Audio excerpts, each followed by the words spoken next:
नमस्कार, प्रभा साक्ष्य देख रहे हैं आप। आपके साथ मैं हूं अंकित सिंह। कार्यक्रम है चाय पर समीक्षा और हमेशा की तरह इस कार्यक्रम में मौजूद रहेंगे प्रभा साक्ष्य के संपादक नीरज कुमार दुबे जी। सर, बहुत स्वागत है। धन्यवाद और जी। हमेशा की तरह इस बार भी हम इस सप्ताह के बड़े मुद्दों पर चर्चा करने वाले हैं और शुरुआत एससीओ की बैठक से करते हैं। एससीओ की बैठक का आयोजन, प्रधानमंत्री नरेंद्र मोदी की ताकत, रूस के साथ बातचीत भारत की, चीन के राष्ट्रपति से थोड़ी दूरी जरूर देखी। हालांकि एससीओ का जो भारत इस बार वो करेगा, क्या वो अध्यक्षता करेगा, उसका समर्थन भी हासिल हुआ है चीन की ओर से। तो एससीओ भारत के लिहाज से कितना महत्वपूर्ण रहा है, आप कैसे इसको व्याख्या करेंगे?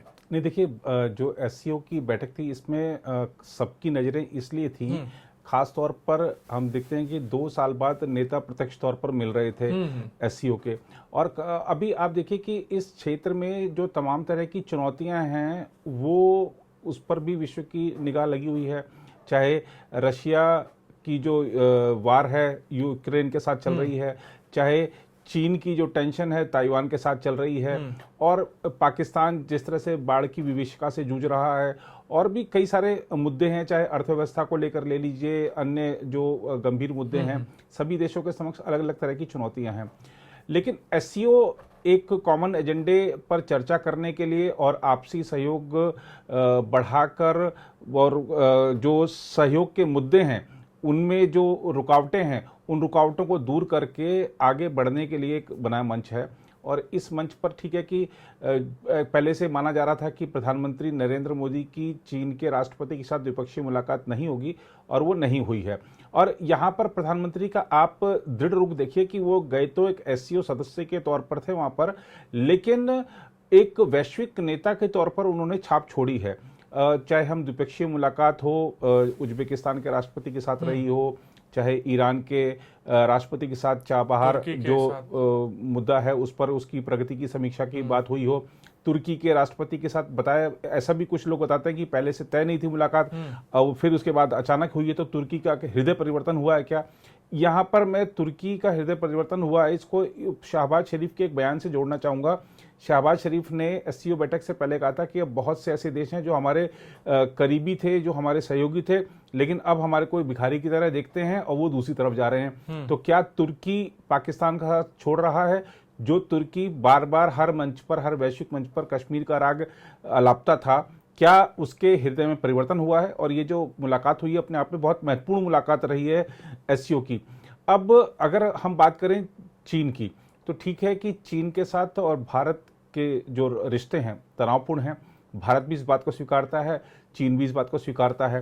हालांकि अभी हम देखते हैं कि जो गोगरा हॉट स्प्रिंग्स से जो दोनों सेनाएं पीछे हटी हैं पेट्रोलिंग पॉइंट 15 से, वो एक माना गया कि वो जो रिश्तों में जमी बर्फ थी उसको थोड़ा सा पिघलना माना गया। यहाँ पर जो अब दोनों नेताओं की बॉडी लैंग्वेज अगर आप देखेंगे, तस्वीरों को, वीडियो को देखेंगे, दोनों नेता अपने अपने रुख पर दृढ़ लगे रहे। हालांकि चीन के राष्ट्रपति ने, जैसा आपने उल्लेख भी किया, कि उन्होंने भारत को पूरे समर्थन का भरोसा दिलाया है कि जो अगली बैठक होगी उसके आयोजन में। और अब हमको ये देखना होगा कि ये जो संबंध हैं, जो थोड़ी बहुत अभी ठीक है द्विपक्षीय मुलाकात नहीं हुई, लेकिन जो बहुपक्षीय मुलाकात के दौरान दोनों नेता वहाँ पर रहे और अभिवादन किया, मुस्कुराए भी, तो क्या ये शुरुआत है रिश्तों के सामान्यीकरण की? ये देखना होगा, आगे आने वाले दिनों में पता चलेगा। लेकिन चीन का जो अगर हम स्टैंड, पहले चीन की बात करते हैं, तो चीन का जो दो तरफा स्टैंड है इस बैठक में देखने को मिला।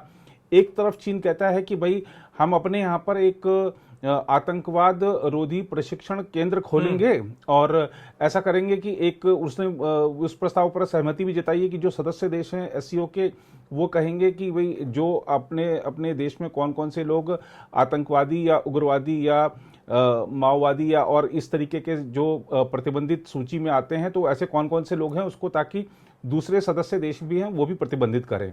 इस पर सहमति बनेगी कि सबने सहमति बनी है कि इस पर एक ऐसी लिस्ट बनाई जाएगी। एक चीज। दूसरी चीज ये कि चीन ने कहा कि हम अपने यहाँ पे आतंकवाद विरोधी प्रशिक्षण केंद्र खोलेंगे और उसमें सब अपना सहयोग कर सकते हैं या सबको उससे लाभ मिलेगा। एक चीन का चेहरा ये। अब दूसरा चीन का चेहरा ये है कि संयुक्त राष्ट्र में उसने उस आतंकवादी वैश्विक आतंकवादी घोषित करने की राह में बाधा पैदा करी, जो कि मुंबई हमलों से जुड़ा हुआ है, पाकिस्तानी आतंकवादी। और इससे पहले कई आतंकवादियों को कहा बिल्कुल कई बार वो टांगड़। तो आप एक तरफ दिखाते हैं कि हम तो आतंकवाद के विरोधी हैं, एक तरफ आप आतंकवादियों के समर्थन में खड़े होते हैं, तो आपका जो चेहरा है वो दुनिया देख रही है। अब चीन भारत से, क्योंकि द्विपक्षीय मुलाकात नहीं थी, भारत को सीधे कुछ नहीं कह सकता, तो उसने इस तरीके से बात रख दी। उन्होंने शी जिनपिंग जो चीनी राष्ट्रपति, उन्होंने इस तरीके से बात रखी कि जो हमारे सदस्य देश हैं उनको दूसरी ताकतों को अपने ऊपर हावी नहीं होने देना चाहिए और दूसरों के इशारों पर चलना नहीं चाहिए। अब आप देखिए कि ये जो इशारा था, भारत क्वाड का सदस्य है, भारत और भी अनेक वैश्विक मंचों का सदस्य है, और भारत की ऐसा कहा जाता है कि वैसे तो भारत की जो निरपेक्ष है भारत का सिद्धांत, लेकिन फिर भी ये बोल दिया जाता है कि भारत अमेरिका के पास जा रहा है, अमेरिका के करीब जा रहा है, लेकिन भारत की अपनी अलग विदेश नीति है और इसको सब देश जानते हैं। आज आप देखिए कि आज जब अमेरिका के साथ भी अच्छे रिश्ते हैं, चाइना के साथ भी अच्छे रिश्ते थे, लेकिन अभी थोड़ा तनावपूर्ण है, रशिया के साथ अच्छे रिश्ते हैं। ऐसे बहुत से देश हैं जिनके आपस में तनावपूर्ण संबंध है, लेकिन भारत के रशिया से भी अच्छे रिश्ते हैं, यूक्रेन से भी, ऐसे बहुत सारे तमाम उदाहरण हैं। तो अब उन्होंने, शी जिनपिंग ने एक इशारों में जो कहा है उसका वो भारत के लिए भी था कि आप जो ताइवान का जो मुद्दा है उस पर अमेरिका का पक्ष मत देखिए, हमारा देखिए। बहुत सारे उसके मायने निकाले जा सकते हैं जो उन्होंने कहा कि आप विदेशी ताकतों को अपने ऊपर हावी मत होने दीजिए, एक चीज। दूसरी चीज उन्होंने ये कहा कि जो कुछ आंदोलन चलते हैं सरकार विरोधी, उनके देश में, किसी भी देश में, जैसे मान लीजिए कि भारत में कोई सरकार विरोधी आंदोलन शुरू हो गया है, तो ये विदेशी शक्तियों के द्वारा खड़े किए जाते हैं, तो इसको भी हमको समझने की जरूरत है। तो ये भी एक इशारा उन्होंने किया कि भारत भी इसको समझे। तो बहुत सारे मायने हैं उनके बयान के। अब रशिया के राष्ट्रपति से आप देख लीजिए कि प्रधानमंत्री जी की मुलाकात रही मोदी जी की, लेकिन उस मुलाकात में उन्होंने जिस तरीके से यूक्रेन का जो युद्ध चल रहा है उस पर जो दृढ़ता से बात रखी है, वैश्विक मंचों पर सराहना हो रही है। क्योंकि आप देखिए कि जो रशियन राष्ट्रपति थे वो भी एक तरह से बचाव की मुद्रा में थे, वो सफाई दे रहे थे कि नहीं हम तो चाहते हैं, लेकिन जो यूक्रेन है वही वार्ता में शामिल नहीं हो रहा है। बहुत सारी उन्होंने सफाई पेश की है। तो सफाई आप सामने वाला जब मजबूत व्यक्ति बैठा होता है उसी को आप पेश करते हैं, कमजोर को नहीं करते हैं। तो भारत का जो रुख था, आप देखिए कि अमेरिकी जो अखबार हैं वो भारत की सराहना कभी नहीं करते हैं, वो भारत की आलोचना का एक कोई ना कोई वो एक ढूंढते रहते हैं, बहाना ढूंढते हैं। अब आप देखिए कि जिस तरीके से आज चाहे वाशिंगटन पोस्ट हो, न्यूयॉर्क टाइम्स हो, सभी भरे पड़े हैं कि भारत ने रशिया को एक फटकार लगाई है। ये लिखा है कि फटकार लगाई है, नसीहत नहीं, फटकार लगाई है। अब आप देखिए व्हाइट हाउस का जो बयान आया है उसमें उन्होंने कहा कि भारत ने अपना रुख साबित कर दिया, सामने दर्शा दिया है। जबकि हम एक तरफ रशिया से S-400 भी ले रहे हैं मिसाइल और सस्ता तेल भी ले रहे हैं, उसके बावजूद हम वो बात कहने का साहस रखते हैं जो दुनिया के लिए सही है, जो दुनिया के लिए इस समय सबसे बड़ी समस्या है। सप्लाई चेन कितनी बड़ी बाधा पहुंची है उसमें, ये इस युद्ध की वजह से, और तमाम तरह की चुनौतियां खड़ी हुई हैं इस युद्ध की वजह से। तो वहां पर किसी और, आप देखिए किसी जो भी सदस्य देश हैं, चाहे वो स्थायी सदस्य देश थे, चाहे वो आमंत्रित देश थे, किसी ने क्या दृढ़ता से इस युद्ध पर बात रखी? नहीं रखी। सिर्फ प्रधानमंत्री मोदी ने रखी, और उन्होंने जो बात कही है आज वो वैश्विक अखबारों की सबसे बड़ी खबर है, सब पहली खबर है। तो ये दिखाता है भारत का कद। और अब देखिए कि भारत का कद वैश्विक मंचों पर कितना बढ़ने वाला है, इसका मैं आपको उदाहरण देता हूं। अब भारत ने, आपने जैसे बताया कि SCO की अध्यक्षता करेगा, अगला जो सम्मेलन है उसका भारत में होगा। यानी कि 2023 जो वर्ष है वो भारत के लिए बहुत सारी उपलब्धियां लेकर आने वाला है। हम SCO की अध्यक्षता करेंगे। जिस तरह से अभी समरकंद में जो चाइनीज राष्ट्रपति हैं, रशियन राष्ट्रपति हैं, और भी जो देशों के वहां पर राष्ट्राध्यक्ष थे वो सब आएंगे, एक बड़ा यहाँ पर आयोजन होगा। ये तो एक चीज है SCO। लेकिन G20 भी अगले साल भारत में होने जा रहा है। G20 में और भी कई सारे बड़े देश शामिल हैं, उनके राष्ट्राध्यक्ष आएंगे। 200 बैठकें होंगी भारत में, अलग अलग शहरों में। तो आप सोचिए कि अब ठीक है, भारत को आयोजन करना है, तो भारत को आयोजन करना है अलग अलग शहरों में, तो वहां पर जो बुनियादी ढांचा की जो संबंधित जो विकास परियोजनाएं हैं वो तेजी से पूरी होंगी। और जब वहां पर वैश्विक नेता पहुंचेंगे तो जाहिर सी बात है कि वो जो स्थल हैं वो अंतर्राष्ट्रीय सुर्खियों में आएंगे, वहां पर पर्यटन बढ़ेगा, निवेश बढ़ेगा। और एक प्रधानमंत्री नरेंद्र मोदी का कद, आप सोचिए कि जब G20 के नेता यहाँ पर आएंगे, एससीओ के नेता यहाँ पर आएंगे, तो एक ग्लोबल लीडर्स के बीच में जो उनका वैसे भी एक अपनी एक अलग छवि है, अब 75% अप्रूवल रेटिंग है उनकी, लेकिन जब यहाँ पर सारे के सारे भारत में आएंगे तो एक अलग छवि होगी। और ये ऐसा अवसर होगा, जो G20 की बात कर रहे हैं हम, तो वो दिसंबर तक बैठ के चलेंगी उसकी, और ये ठीक ऐसा अवसर होगा जब 2024 का लोकसभा चुनाव बहुत नजदीक होगा। तो राजनीतिक ताकत और भारत की जो एक वैश्विक ताकत है वो अपने आप में प्रदर्शित होने वाली है जल्द ही। और एससीओ की बैठक को हम कुल मिलाकर देखें तो भारत के लिहाज से बहुत अच्छी रही है, और खासतौर पे भारत वहां पर कुछ देने गया था। भारत वहां पर अपनी जो सफलता के, चाहे हमारे स्टार्टअप्स हों, चाहे और भी अन्य मुद्दे हों, किस तरीके से हम वहां पर सदस्य देशों की हेल्प कर सकते हैं, सदस्य देशों को के साथ और सहयोग बढ़ा सकते हैं, इसलिए भारत गया था वहां पर। भारत कुछ लेने नहीं गया था, भारत सीख भी देने गया था। भारत वहां पर एक तरह से नेतृत्वकर्ता के रूप में था, और अब तो नेतृत्व मिल भी गया, अध्यक्षता भी मिल गई है। बिल्कुल। तो देखना दिलचस्प होगा कि बाकी के राष्ट्रों के राष्ट्रीय अध्यक्ष तो भारत जरूर आएंगे, पाकिस्तान के प्रधानमंत्री भारत आते हैं या नहीं आते हैं, ये सबसे बड़ा सवाल है। और जिस तरीके से रिश्ते हैं, शायद उसकी गुंजाइश कम दिखाई देती है। खैर अभी बहुत शुरुआती चरण है, और लेकिन उनको तब तक वो प्रैक्टिस कर लेनी चाहिए कि जो ट्रांस बिल्कुल। तो खैर देखना होगा, क्योंकि पुतिन और शहबाज शरीफ की बातचीत के दौरान जो कुछ भी हुआ वह दोबारा ना हो, ये पाकिस्तान के अधिकारियों को सुनिश्चित करना चाहिए। खैर भारत में एक बात सुनिश्चित बहुत तेजी से की जा रही है कि 2024 को लेकर जो गठजोड़ है उसको अपने अपने हिसाब से मजबूत किया जाए। और भाजपा के लिए पंजाब एक बहुत बड़ा फैक्टर है। पंजाब में भाजपा खुद को स्थापित करने के लिए लगातार प्रयास कर रही है।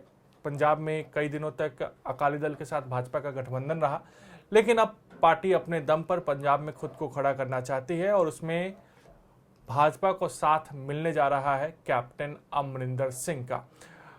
राष्ट्रवादी नेता रहे हैं, खड़ा बोलते हैं, देशभक्ति की भावना उनमें बहुत ज़्यादा है। हम समय समय पर देखते रहे हैं, आतंकवाद और पाकिस्तान को लेकर उनके जो शब्द हैं वो काफ़ी कुछ बता देते हैं।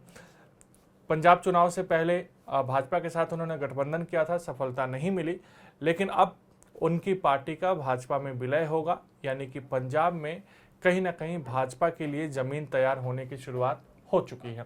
सर क्या कहेंगे? नहीं, बिल्कुल। देखिए, और हम 2024 का जो इलेक्शन है, कह सकते हैं कि बीजेपी को पंजाब में एक सिख चेहरे की कमी है बीजेपी के पास पंजाब में। अब वो एक सिख चेहरा मिलने जा रहा है, और वो ऐसा है चेहरा है कि जो अनुभवी है, और जो आपने जिक्र किया कि राष्ट्रवादी है, और उनकी अपनी एक विश्वसनीयता है। ठीक है कि अब आप पंजाब चुनाव में हम कहते हैं कि कैप्टन अमरिंदर सिंह की पार्टी को जीत नहीं मिली, लेकिन ये जो पंजाब विधानसभा चुनाव था इस बार का, ये एक अलग दिशा में चला गया था, क्योंकि आम आदमी पार्टी की लहर थी, तो उसमें सब उड़े हैं। चाहे आप कांग्रेस के आप प्रकाश सिंह बादल थे, चाहे अकाली दल के चन्नी थे, मुख्यमंत्री थे, 2 सीट से सिद्धू थे, सब उड़ गए थे। तो ये एक आंधी वाला चुनाव था, तो इसको हम अलग रख सकते हैं, लेकिन वहां पर उनका एक अपना आधार है, इससे कोई दो राय नहीं है, इसमें कोई दो राय नहीं। और बीजेपी को पंजाब में एक चेहरा मिल जाएगा, सिख चेहरा मिल जाएगा, तो जड़ें मजबूत होने में वहां पर बीजेपी को आसानी होगी। और इससे पहले कि हमने देखा कि वो सुनील जाखड़ आ चुके हैं, कांग्रेस के बड़े नेता थे, और भी कई सारे नेताओं ने वहां पे, कांग्रेस के नेताओं ने बीजेपी ज्वाइन की है। बीजेपी ने दिल्ली से भी, चाहे मनजिंदर सिंह सिरसा हो या अन्य जो सिख नेता हैं, उनको पार्टी के साथ जोड़ा है। कतार में भी हैं, और कई सारे, और आप देखिए कि ऐसे बहुत सारे आयोजन हुए हाल ही में जिसमें सिख समुदाय की बड़ी अच्छे स्तर पर भागीदारी रही है, प्रधानमंत्री की भागीदारी रही है उसमें, गृह मंत्री अमित शाह की भागीदारी रही है। तो लगातार बीजेपी का एक ये अभियान चल रहा है कि पंजाब को भी फतह करना है। और अगर आप देखिए बीजेपी का पिछले उदाहरण देखेंगे तो ऐसा नहीं है कि बीजेपी अगर किसी लक्ष्य को पाना चाहे तो वो नहीं पा सकती। त्रिपुरा पूरी तरह से वामपंथ का गढ़ था, वहां पर बीजेपी का नामो निशान नहीं था, लेकिन आज बीजेपी त्रिपुरा में सरकार में है, वहां के नगर निकायों पे भी बीजेपी का कब्जा है, पंचायत चुनाव में भी बीजेपी का प्रदर्शन अच्छा रहा है। पंजाब की अगर हम बात करते हैं तो सिर्फ हमको पंजाब नहीं, हमको अभी जो अक्टूबर नवंबर में हिमाचल प्रदेश के इलेक्शन होने जा रहे हैं उसको भी देखना होगा। और जो अमरिंदर सिंह है, क्योंकि वो राज परिवार से हैं, और अब जब हिमाचल प्रदेश पंजाब का ही हिस्सा हुआ करता था तो उस नाते कैप्टन के परिवार का हिमाचल में अच्छी पकड़ है, और हिमाचल में उनकी बहुत प्रॉपर्टीज भी हैं जिनको आज पर्यटक देखने जाते हैं। तो ये एक मुझे लगता है कि हिमाचल चुनाव में भी इसका एक संदेश जाएगा, और खासतौर पर जो सिख आबादी है उसको एक मैसेज मिलेगा। और अभी हाल ही में हमने देखा कि किस तरीके से जनजाति समुदाय से कुछ जातियों को जोड़ा गया है, वो भी एक वहां पर लाभ की दृष्टि से मुझे लगता है कि बीजेपी को होने वाला है। तो ये पंजाब का जो लाभ है वो बीजेपी को 24 से मिलता है या नहीं, फिलहाल मुझे लगता है कि कैप्टन के आने से हिमाचल चुनाव की ये एक बीजेपी ने हिमाचल चुनाव पे कुछ असर डालने की कोशिश की है। देखना होगा कि हिमाचल में कैप्टन अमरिंदर सिंह के आने से भाजपा को कितना लाभ होता है।